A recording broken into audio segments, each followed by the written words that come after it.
Hello, magandang araw po sa ating lahat. Kamusta?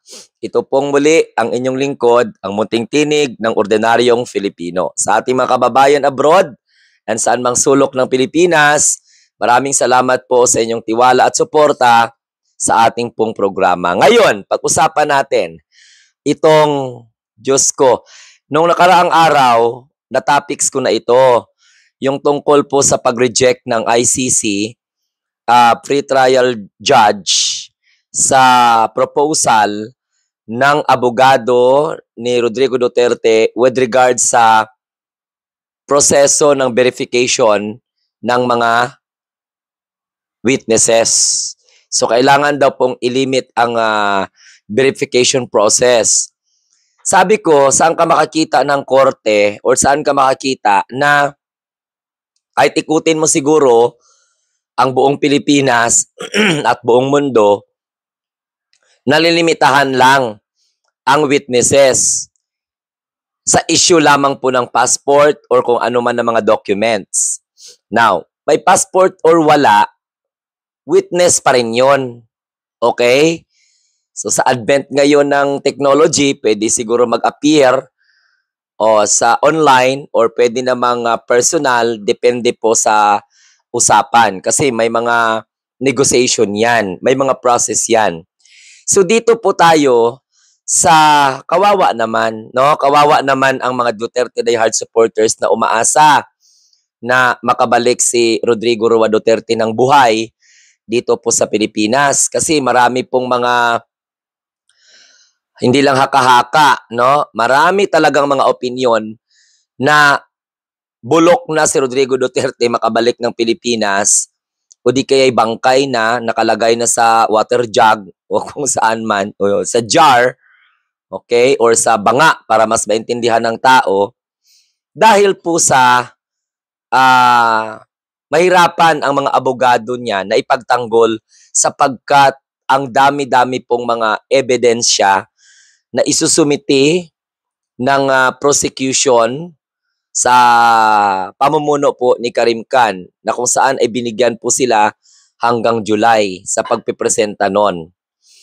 Ang gusto ko lang sabihin dito is, mantakin mo, nagbayad na 150 million a month.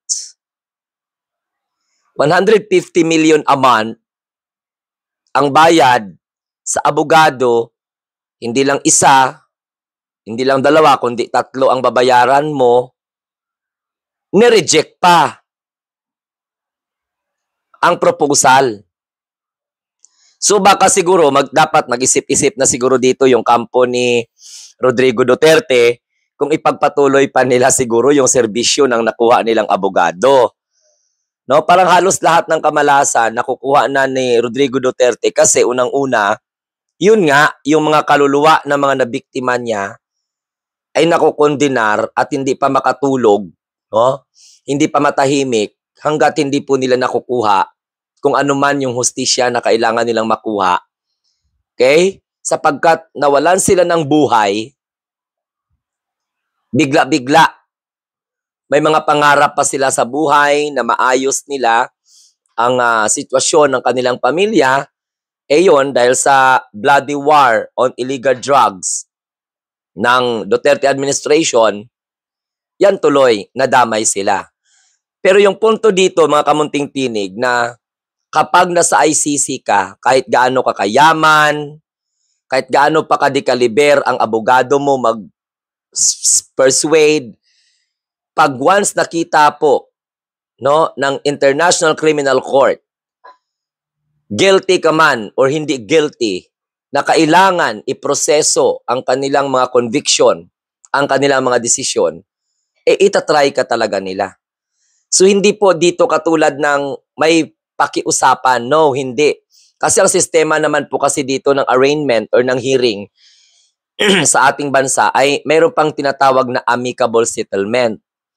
As far as my knowledge is concerned, sa International Criminal Court, wala Parang wala talaga. Ituloy ang confirmation of charges. Pagkatapos, stage by stage po yan. Different chamber.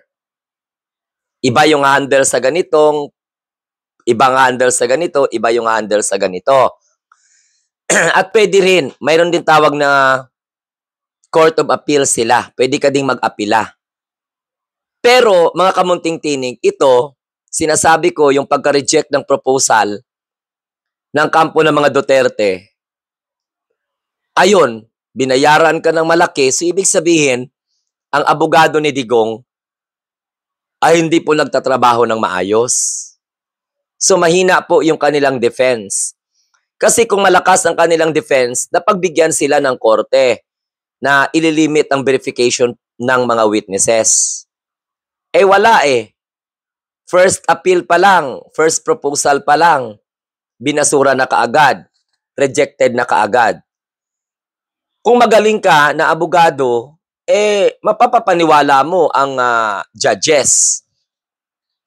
Eh hindi eh. No? Pero ang mga kampo ng mga Duterte tahimik. Kasi puro na lang din dapat explain nyo yan sa inyong mga taga-suporta.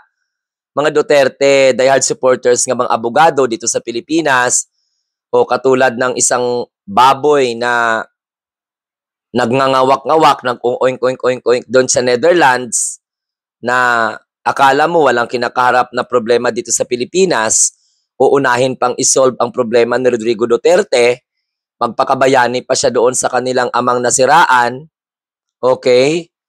Yung kanilang poong nasa rehas, no? Uunahin pa niya kaysa sa sarili niyang obligation dito po sa ating bansa na iniwasan niyang sagutin kung siya po ba ay may kinalaman sa illegal na operation ng Pogo, na kung saan ang isang suspect sa pagpatay sa isang Filipino-Chinese businessman, nagbayad na nga ng ransom, pinatay pa, sumurrender, may koneksyon kay Harry Roque. So, yun mga kamunting tinig, kasi mag-aaway-away yung mga Chinese na yan. Sa pagkasira ng Pogo, sila mismo yan ang susuplong ng kanilang mga sarili. At sila po ang magbibisto ng kanilang mga illegal na mga operation para po malaman ng taong bayan. At nagulat tayo kasi connected po pala, mga kilala po pala ng mga akala mo kung gaano kagaling mag-critic sa gobyerno, yun pala, yung mga nasa tabi nila ay mga may anomalya din, mga murderous din. Sangkot din sa kidnap for ransom. Hindi lang isa, kundi grupo. Kinabibilangan ng mga Pilipino at mga Chinese nationals. So ito mga kamunting tinig, yung sinasabi po natin dito na babayad ang mga Duterte ng 150 million a month sa kanilang abogado, wala palang kwenta kasi proposal pa lang talo na. Rejected na. Eh yung proposal ng abogado ng mga Duterte ngayon, nakaangkla sa kung ano po ang kanilang mga counter affidavit or kung ano po ang kanilang napag-aralan sa mga kaso na isinampa kay Rodrigo Roa Duterte at sa pagbe-verify at pagbabalidate ng mga possible witnesses. Kasi ipaalaman yan eh. Kasi ang proseso sa International Criminal Court, hindi pwedeng itago-tago kung ano man. No? Yan ang kaibahan. Yan ang kaibahan sa International Criminal Court kasi hinihiring ka saka pa maglalabasan ang mga ebidensya. Wala tayong magawa because that is their legal practices to determine the truth, the whole truth, and nothing but the truth. Okay? Kung dito sa Pilipinas, ang pagkakaalam natin, ipipresent mo na lahat ng mga ebidensya bago i-hearing. Eh sa International Criminal Court, hulihin ka muna, ipipresent ka doon, i-confirm yung charges mo, saka mo pa malalaman, no? Pagdating sa hearing, maglalabasan yung mga ebidensya. Ganun po sa ICC. So lalabanan yan ng mga abogado. Mga Duterte diehard supporters na nakikinig at nanonood, kung ganyan kalawlaw ang abogado nyo, di pa paano lalabas si Rodrigo Duterte? Paano siya uuwi? Kasi yung confirmation of charges, malapit na September 23. Pero ilang buwan pa yun. grabe pang sakripisyo ni Digong doon. Mababaliw-baliw pa doon yung ibang mga Duterte diehard supporters na hindi po nakakaintindi ng mga proseso. Magdadalawang ano pa sila, parang mabaliw yan sila, parang masisiraan yan sila ng bait sa kakaintindi kung bakit ang tatay nila, yung poong nasiraan nila, ay hindi pa po makabalik ng Pilipinas. Tsaka marami naman pong nagsasabi na, again, bangkay na uuwi si Rodrigo Roa Duterte dito kasi ilan na po yung edad niya? 80 or 81? So correct me if I'm wrong. I stand to be corrected. I am not particular kasi sa edad ni Digong eh. Yan mga kamunting tinig. Kung first proposal pa lang, tapos binabayaran mo ang abogado mo ng 150 million, naku, delikado yan. Kasi ang proposal nila, nakabase po yun sa mga diskarte nila. Ang pag-submit nila ng proposal sa International Criminal Court, pre-trial chamber, bahagi po yun ng kalang strategy. So yung kanilang first move, yung kanilang first proposal was rejected by the pre-trial chamber. So meaning, law-law po yung kanilang mga arguments doon.